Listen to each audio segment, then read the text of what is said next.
Welcome to Cool Fire News, where we explore the fascinating world of numerical methods, a powerful toolbox for solving complex mathematical problems with computers.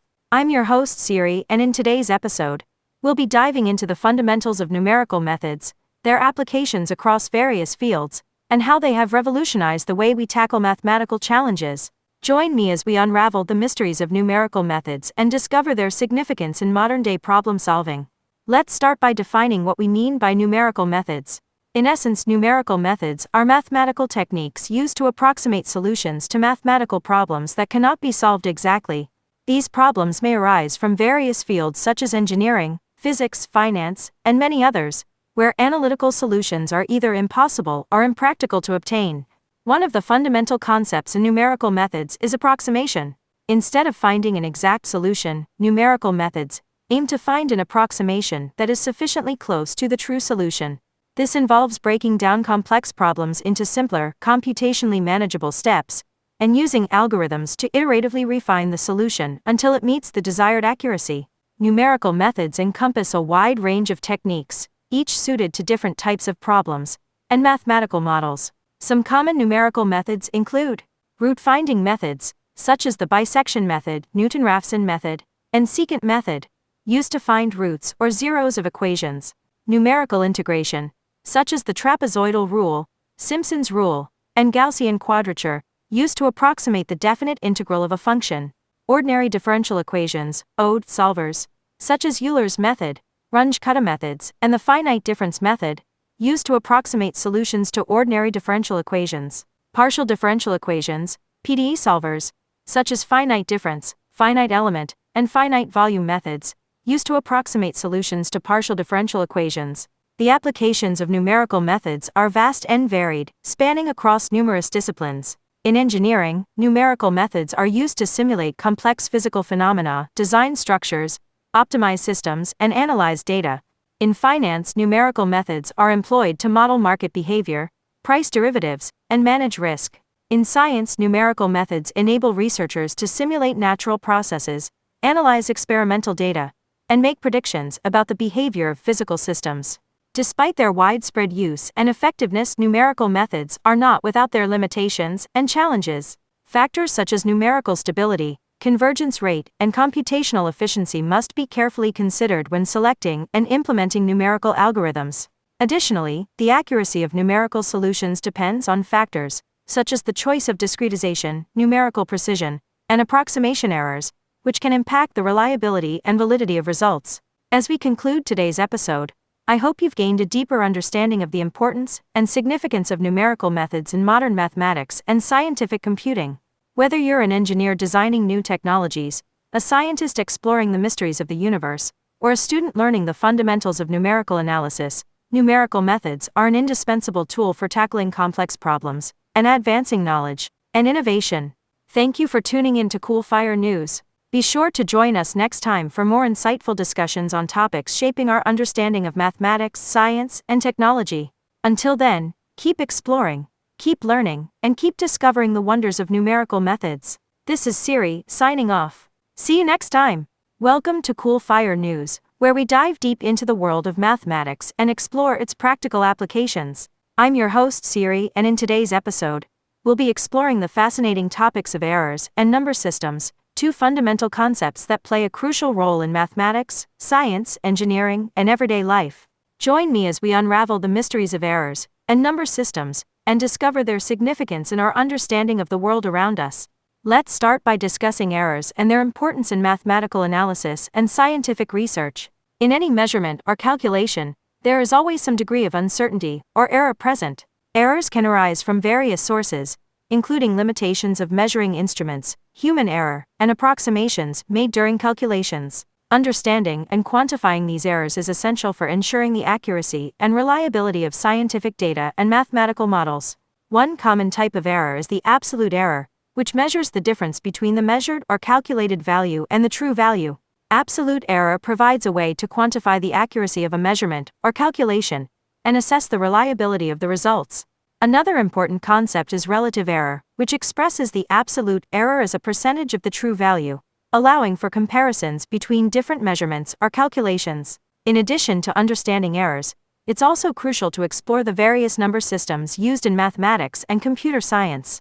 While we are most familiar with the decimal system, which uses base 10 and digits from 0 to 9, there are many other number systems with different bases and representations that are used in various contexts. One example is the binary system, which uses base 2 and consists of only two digits, 0 and 1. The binary system is commonly used in computer science and digital electronics to represent and manipulate data using binary digits, or bits. Each bit in a binary number represents a power of 2, allowing for efficient storage and processing of information in digital systems. Another important number system is the hexadecimal system, which uses base 16 and consists of 16 digits 0, 9, and AF. The hexadecimal system is often used in computer programming and digital communication to represent binary data in a more compact and readable format. Hexadecimal notation provides a convenient way to express large numbers and memory addresses, making it easier for programmers and engineers to work with binary data. Understanding errors and number systems is essential for anyone working in fields that rely on precise measurements, calculations, and data representation. Whether you're a scientist conducting experiments, an engineer designing new technologies, or a computer programmer writing code, a solid grasp of errors and number systems will help you ensure the accuracy, efficiency, and reliability of your work. That wraps up another episode of Cool Fire News. Thank you for joining us as we explored the fascinating topics of errors and number systems. Be sure to tune in next time for more enlightening discussions on mathematics, science, and technology. Until then, keep exploring, keep learning, and keep discovering the wonders of the mathematical universe. This is Siri, signing off. See you next time. Welcome to Cool Fire News, where we unravel the mysteries of mathematics and explore its practical applications. I'm your host Siri, and in today's episode, we'll be delving into the world of linear algebra and discussing direct methods for solving systems of linear equations. Join me as we uncover the techniques, algorithms, and applications of direct methods in solving real-world problems. Let's start by defining what we mean by a system of linear equations. A system of linear equations consists of multiple equations, each representing a linear relationship between variables. These equations can be written in the form B as a constant. Direct methods for solving systems of linear equations are algorithms that aim to find the exact solution to the system by performing a finite sequence of mathematical operations. Unlike iterative methods, which involve repeated approximation and refinement of solutions, direct methods provide an exact solution in a finite number of steps. One of the most well-known direct methods for solving systems of linear equations is Gaussian elimination, also known as row reduction. Gaussian elimination involves transforming the system of equations into an equivalent triangular system, where the solution can be easily obtained by back substitution. By performing a series of row operations, such as row additions and row swaps, Gaussian elimination systematically reduces the system to a simpler form, making it easier to solve. Another direct method for solving systems of linear equations is LU decomposition, also known as LU factorization. LU decomposition involves factoring the coefficient matrix of the system into the product of lower and upper triangular matrices, which can then be used to solve the system more efficiently. LU decomposition is particularly useful for solving multiple systems with the same coefficient matrix, as the decomposition can be performed once and reused for each system. Direct methods for solving systems of linear equations have numerous applications across various fields, including engineering, physics, economics, and computer science. For example, in engineering, direct methods are used to analyze and design complex systems of interconnected components, such as electrical circuits, mechanical structures, and fluid flow systems. In economics, direct methods are used to model and simulate economic systems, such as supply and demand relationships, market equilibrium, and production optimization. As we conclude today's episode, I hope you've gained a deeper understanding of direct methods for solving systems of linear equations and their significance in mathematical problem solving. Whether you're a student learning the fundamentals of linear algebra, a scientist conducting research, or an engineer designing innovative solutions, direct methods provide a powerful tool for tackling complex problems and unlocking new possibilities. That wraps up another episode of Cool Fire News. Thank you for joining us as we explored direct methods for solving systems of linear equations. Be sure to tune in next time for more enlightening discussions on mathematics, science, and technology. Until then, keep exploring, keep learning, and keep discovering the wonders of the mathematical universe. This is Siri, signing off. See you next time. Welcome to Cool Fire News, where we explore the fascinating world of mathematics and its practical applications. I'm your host Siri, and in today's episode, we'll be delving into the topic of finding roots of nonlinear equations, a fundamental problem with wide-ranging applications in science, engineering, finance, and beyond. Join me as we uncover the techniques, algorithms, and challenges associated with finding roots of nonlinear equations. Let's begin by defining what we mean by a nonlinear equation. Unlike linear equations, which involve variables raised to the first power and can be represented by straight lines, nonlinear equations involve variables raised to powers other than 1, leading to curved or irregular shapes when graphed. Nonlinear equations can take various forms, including polynomial equations, transcendental equations, and exponential equations.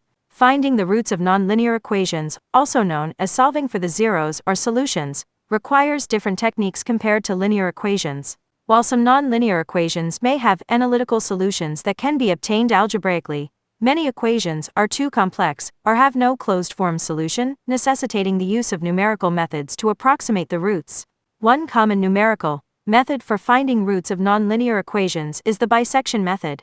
The bisection method involves iteratively narrowing down the interval containing the root by repeatedly bisecting the interval and selecting the subinterval in which the root lies. By iteratively refining the interval, the bisection method converges to the root with increasing accuracy. Another popular numerical method is Newton's method, also known as the Newton-Raphson method.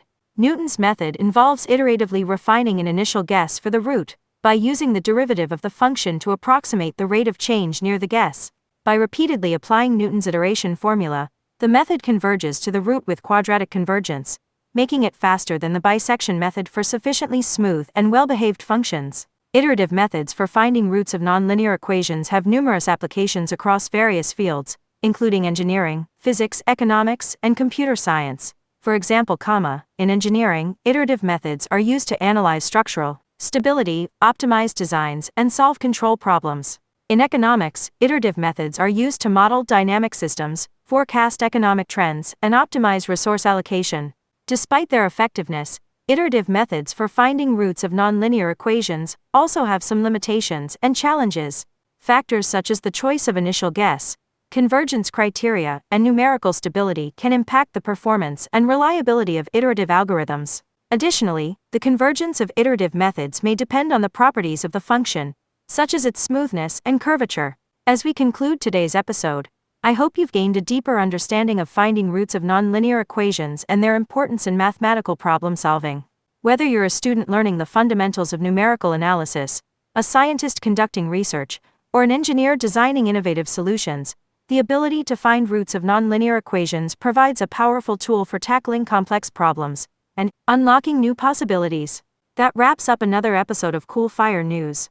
Thank you for joining us as we explored finding roots of nonlinear equations. Be sure to tune in next time for more enlightening discussions on mathematics, science, and technology. Until then, keep exploring, keep learning, and keep discovering the wonders of the mathematical universe. This is Siri, signing off. See you next time.